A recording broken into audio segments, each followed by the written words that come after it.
તારાંકિત પ્રશ્નોના કિસ્સામાં શું સાચું છે? પ્રશ્નોના પ્રકાર જોઈ લઈએ. સદનમાં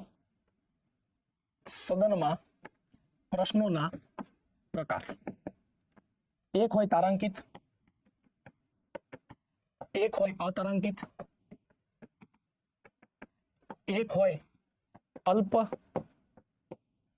સૂચનાના પ્રશ્ન અને એક હોય ખાનગી મંત્રી ને પૂછવામાં આવેલ પ્રશ્ન. આપણે બધાની સામે છે ને જવાબ લખી લઈએ એટલે હેલું પડશે. જવાબ આમાં હોય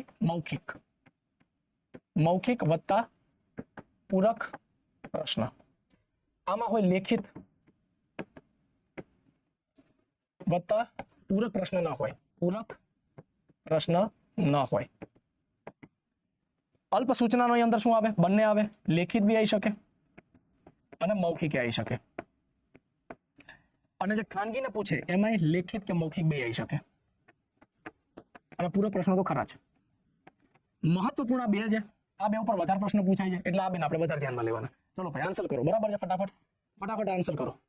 અતિરિક્ત લેખિત. બરાબર છે? અતિરિક્ત અતારાંકિત લેખિત. તો શું આવશે? તારાંકિત પ્રશ્નના કિસ્સામાં શું સાચું છે? જવાબ લેખિતમાં અપાય છે, ખોટું. અતારાંકિતમાં અપાય. જવાબ મૌખિકમાં અપાય છે અને પૂરક પ્રશ્નો પૂછી શકાય છે. આવી ગયો આપણો જવાબ. આવી ગયો. બરોબર છે? જવાબ આપવામાં આવતો નથી, માત્ર વિરોધ પક્ષ પૂછી શકાય છે. એવું થોડી ના છે. ચલો ક્લિયર? બરાબર છે? આવા પ્રશ્ન આવો ભાઈ. પરીક્ષા જે તમે આપી રહ્યા છો ને એમાં આવો પ્રશ્ન પૂછાય શકો. આવા પ્રશ્ન એમ કહેતા નહીં કે આ ના પૂછી શકાય. આવો પ્રશ્ન તો બિલકુલ તમને હું કહે કે પૂછી શકાય છે. ચલો એના પછીનો નેક્સ્ટ.